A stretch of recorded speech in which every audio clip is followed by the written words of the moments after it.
Hola, mi nombre es Bárbara Merlo, soy actriz y soy directora de Compañía Presente. Y antes que nada quiero dar las gracias a AISG por hacer posible este espacio. Durante 6 píldoras voy a compartir herramientas de la técnica lógica escénica, que es una técnica de interpretación que he creado y desarrollado en base a mi experiencia como actriz, como directora y a mi formación, por supuesto. Antes de empezar a desarrollar la técnica, me gustaría comentar algunas características que tiene la técnica. Primero y principal, es una técnica para construir personajes. Digamos que yo me acerqué a esta profesión por mi deseo de investigar, de vivir realidades diferentes, conductas diferentes, experiencias diferentes. Digamos que desde muy chica me gustaba todo, digamos, cualquier profesión me parecía fascinante. Siempre me ha gustado mucho, ¿no? ver historias también, ver películas, y siempre me he puesto un poco en las situaciones de los diferentes personajes. Y claro, como la vida no es tan larga como para vivir tantas experiencias, estudiar tantas profesiones y vivir tantas vidas, digamos, solo tenemos una vida. Creo que la mejor profesión para transitar todas estas experiencias es la de ser actriz, ¿no? O actor.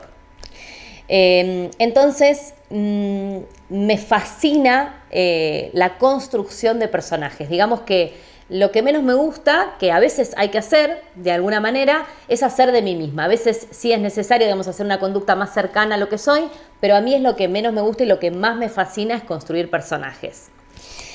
Otra característica que tiene esta técnica es que sirve para desarrollar una conciencia que nos permite no solo dar resultados concretos, sino trabajar para diferentes lenguajes, para un lenguaje teatral, para un lenguaje audiovisual, y también desarrollar esa conciencia a la hora de preparar un casting, de hacer un self-tape o un casting desde casa, de ir a un casting, de acudir a un rodaje también, ¿no?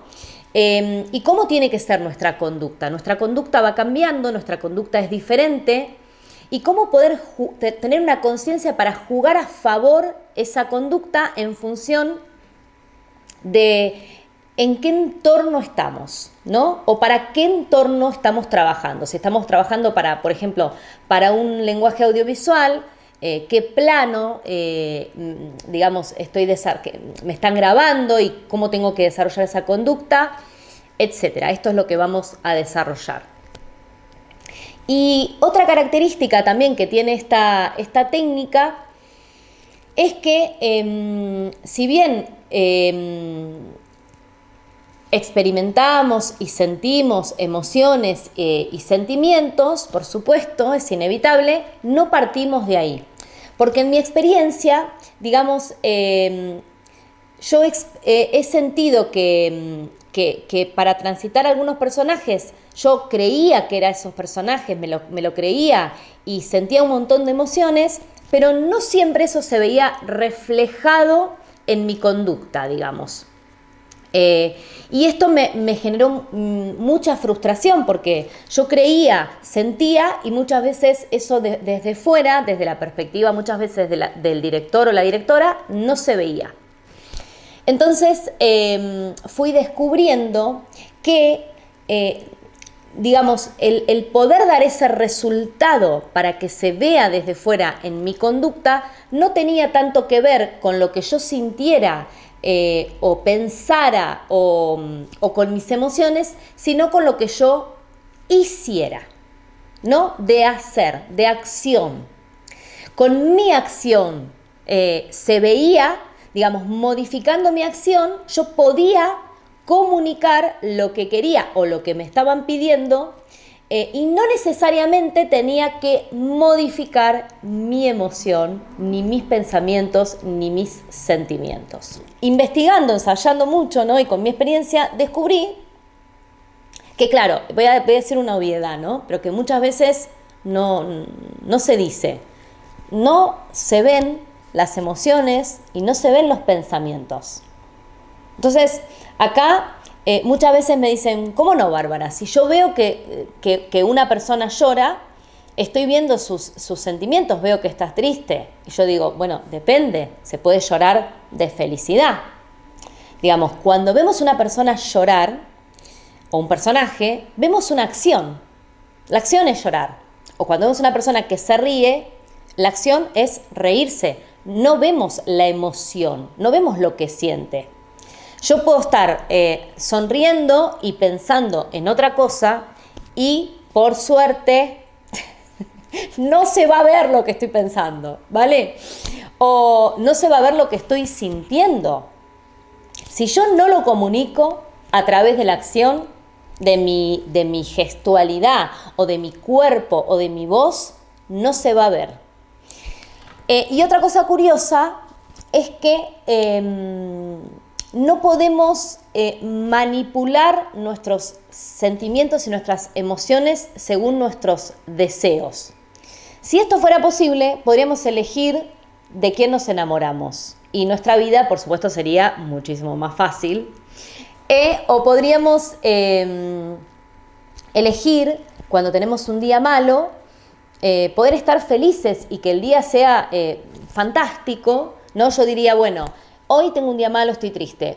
Voy a estar feliz porque me conviene y disfruto mucho más de la vida. Bueno, no, esto no es factible. Sí, por supuesto, lo que se puede es hacer un trabajo personal, una terapia o algo para cambiar determinadas conductas que nos hacen daño, ¿no? O para abandonar, por ejemplo, vínculos o relaciones tóxicas que no nos aportan. Pero yo puedo separarme de una persona porque esa persona me hace mal, pero seguir enamorada. Hasta que se me pase, digamos. No puedo elegir decir, bueno, esta persona no me conviene, ahora mismo me desenamoro, porque esto no es factible, lamentablemente, ¿no? Entonces, claro, si esto no es factible en nuestra vida personal, ¿cómo va a ser factible en la escena y cómo va a ser factible para los personajes? Entonces, bueno, desde nuestro punto de vista, desde la lógica escénica, lo factible es modificar conducta, modificar la acción y desde ahí convocar la emoción y convocar los sentimientos, inclusive los pensamientos. Porque si mi conducta es diferente, va a cambiar mi percepción. Y si cambia mi percepción, va a cambiar mi forma de pensar y va a cambiar mi forma de sentir, por supuesto, ¿vale? No es que no trabajamos con las emociones, sino que no las utilizamos como punto de partida. La primera herramienta técnica que vamos a desarrollar en esta píldora es el entorno espacio-tiempo. Y es una herramienta que me permite, sobre todo, desarrollar una conciencia absoluta de toda mi conducta, de mis acciones, de todo lo que hago dentro y fuera de la escena para adaptar mi comportamiento tanto al lenguaje teatral como audiovisual. Esto es súper importante porque todos sabemos que la conducta tiene que cambiar, digamos, la voz que voy a utilizar para un teatro de 600 butacas y la expresividad física que voy a utilizar, que necesito utilizar para que se perciba, para que se vea lo que hago, no es la misma que voy a utilizar para un primerísimo primer plano, en el cual si me muevo voy a salirme de foco o va a ser una conducta, una expresividad casi agresiva para la percepción de la cámara, ¿no? Y como decía, para esto hay que desarrollar esa conciencia absoluta de todo lo que ocurre. Muchas veces trabajamos para ser eficientes desde la concentración. Y yo creo que la concentración no es muy útil en nuestra profesión, porque la concentración tiene que ver con focalizar la atención en un punto, ¿no? Y como esta cosa de ir hacia adentro, de tengo que estar concentrada en mi personaje, me voy hacia adentro, en mis emociones, y esto no solo nos aísla del otro actor, de la otra actriz, del vínculo, de la escucha, de todo lo que se puede desarrollar con el otro dentro de la escena, sino que también nos aísla de lo que ocurre fuera de la escena. Quizás yo estoy súper concentrada, ¿no?, en mi personaje, por lo general dramático, ¿no? La concentración tiene que ver con esto del drama, y de repente haciendo un esfuerzo y se me cae una lágrima, ¿no? Y yo digo, wow, o sea, qué acting acabo de hacer, esto es fantástico, maravilloso. Y cuando termino, ¿no?, miro al director como diciendo, espectacular lo que hice, no estoy esperando que me felicite, no me dice nada y le digo, no se vio la lágrima porque estaba súper concentrada y un esfuerzo terrible, sentí un montón de emociones, me cayó la lágrima y me dice, no, Bárbara, estamos haciendo un plano de las manos. Vale, perfecto, o sea, nunca se vio porque claro, la cámara no estaba en el primer plano de la lágrima. Y esto tiene que ver con una falta de conciencia. Y muchas veces nos da miedo, nos da vergüenza preguntar qué plano se está haciendo de nuestro trabajo durante un rodaje. Muchas veces nos tienen que decir en un ensayo o cuando estrenamos una función que no se nos escucha, que tenemos que proyectar más la voz. Y esto tiene que ver con esa falta de conciencia y de práctica de esa conciencia, porque no basta solamente con ser conscientes, que seguramente todos lo seamos, sino con desarrollar esa práctica, o sea, durante la práctica del ensayo, esa conducta, esa destreza, esa habilidad, para luego aplicarla en el momento en que tenemos que dar un resultado. Entonces, para esto sirve el entorno espacio-tiempo dentro del cual vamos a poner el entorno espectador. ¿Qué es el entorno espectador?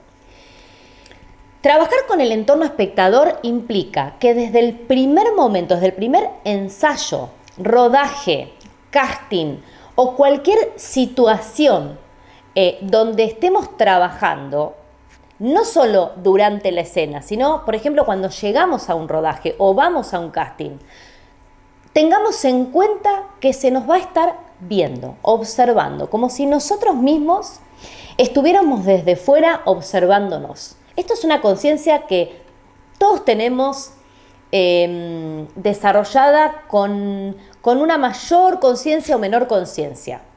Digamos, ¿qué actor o qué actriz no se imagina cuando va en el metro, ¿no? O cuando va por la calle que lo están mirando, ¿no? Como que está dentro de una película y que lo están observando, ¿no? Como esta cosa de voy en el metro, qué interesante soy, ¿no? Como si me estuvieran filmando, ¿qué haría yo, no? Como el drama, ¿no? Voy mirando para el infinito, digamos, todos fantaseamos un poco con esto y nos sentimos observados. Bueno, ¿qué pasa si esa observación la llevamos absolutamente a todo lo que hacemos? Esta conciencia de este entorno espectador, de tener ese espectador todo el tiempo observando, digamos, de observarnos desde fuera, también nos permite saber, por ejemplo, si estamos en un teatro gigante con un montón de butacas, cómo tenemos que proyectar la voz, si estamos en un set de rodaje y tenemos un micrófono,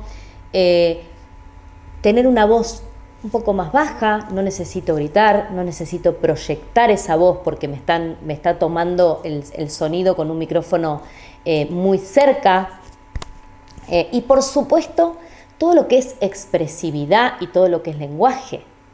Digamos, si yo estoy en un primer plano, ¿no? Y tengo que mirar hacia un sitio, digamos, haciendo esto, yo ya puedo estar comunicándolo. Ahora, esto, en un escenario de 600 butacas, no se va a ver. Voy a tener que moverme y mirar, y este movimiento para un plano cercano y para un primer plano es un movimiento muy brusco. Muchas veces pasa que vamos a hacer un casting y tenemos unos nervios, ¿no? una ansiedad, un deseo de comunicar, y eso nos hace movernos, ¿no? Por ejemplo, hola, soy Bárbara, soy actriz.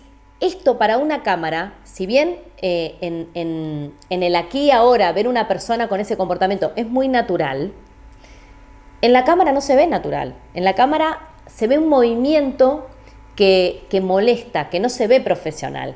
Y para eso yo tengo que dirigir mi conducta, tengo que dirigir, no estar moviendo las cejas, Digamos, yo en este momento estoy comunicando esto y estoy teniendo una gestión de mis cejas, porque desde mi forma de ser, yo soy muy expresiva, haría todos estos movimientos y contaría, y esto sé que para un primer plano no se recibe bien. Es algo que puede ser chocante, ¿no? ¿Cuántas veces nos dicen menos, haz menos, menos expresividad, demasiadas cejas, demasiado movimiento, demasiada expresividad, ¿no? Y cuántos actores que están muy acostumbrados a trabajar delante de la cámara y que esto les va muy bien, van a hacer una obra de teatro y les dicen más, no se ve, ¿no?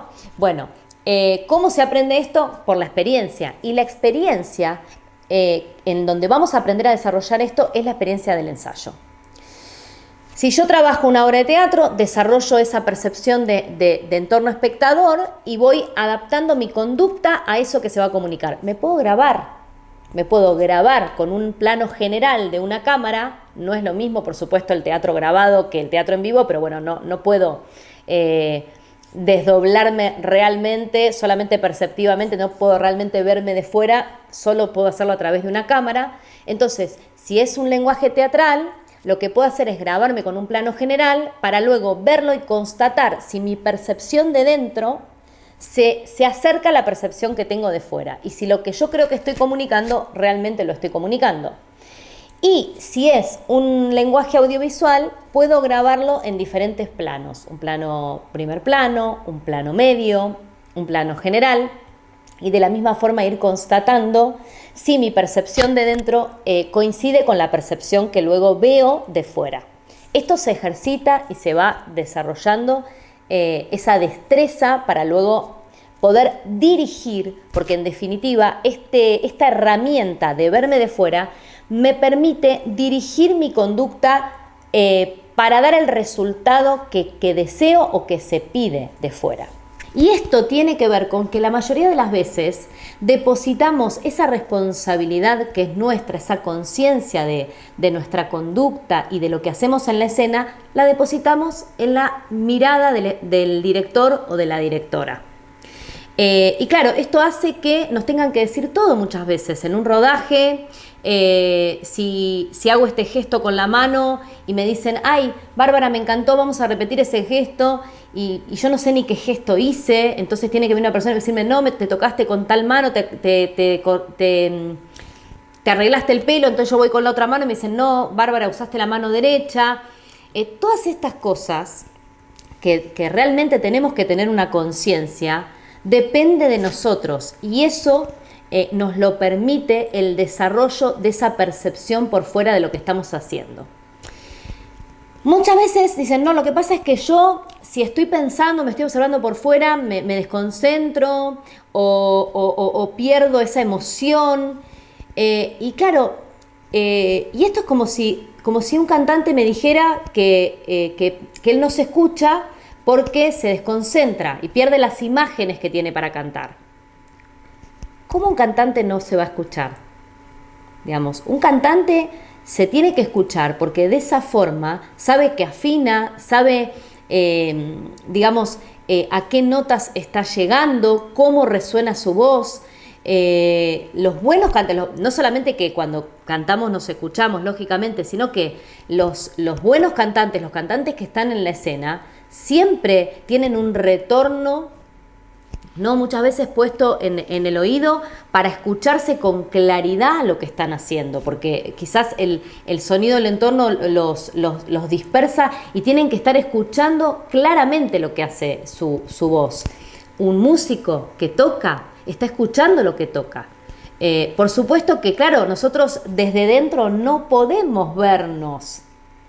Podemos escucharnos, pero no podemos ver lo que hacemos.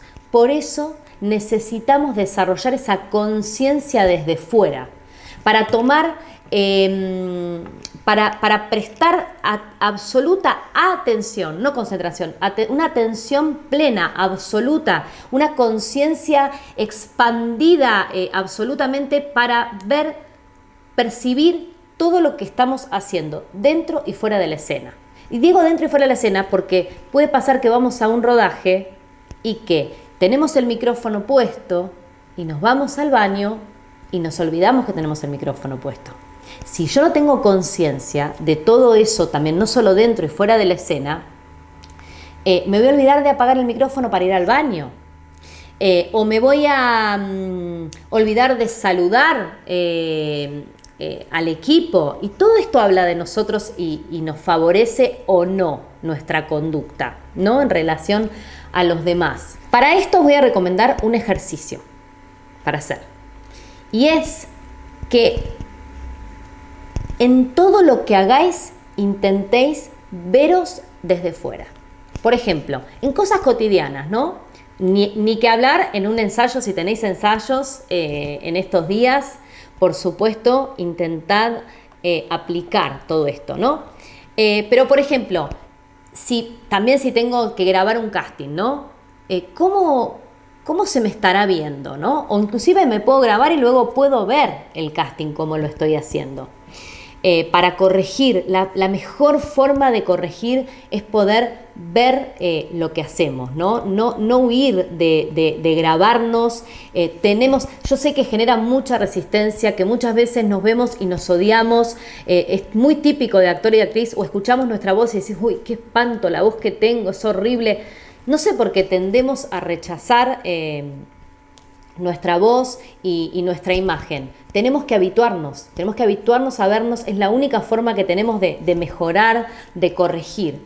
Bueno, pero además de esto de poder grabarnos, os recomiendo que imaginéis que os estáis viendo desde fuera, como una cámara que todo el tiempo se está grabando, ¿no? Esto lo podemos hacer en nuestras acciones cotidianas. Cuando estamos lavando los platos, cuando nos estamos vistiendo, cuando vamos caminando por la calle, cuando vamos en el metro, como comentaba antes, ¿no? Observarnos. Podemos jugar, por ejemplo, que tenemos una cámara del lado izquierdo, ¿no? Y tener esa conciencia de que esa cámara está de ese lado todo el tiempo, o que está delante, o que está solo en las manos. Puedo estar imaginando que me están grabando las manos. ¿Y qué estoy haciendo con las manos? ¿Cómo las utilizo? ¿Qué estoy comunicando? Es una herramienta súper útil. Al principio es complicado porque se nos olvida, lo sostenemos un rato y luego ya se nos olvida, pero luego esto se incorpora y es prácticamente inevitable de tener en cuenta. Y eso nos va a hacer desarrollar una habilidad y una destreza de todas nuestras acciones, de cómo es nuestra conducta.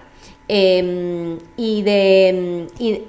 hablar de poder sostener la conducta del personaje, que va a ser diferente. Esto ya lo vamos a desarrollar en la próxima píldora.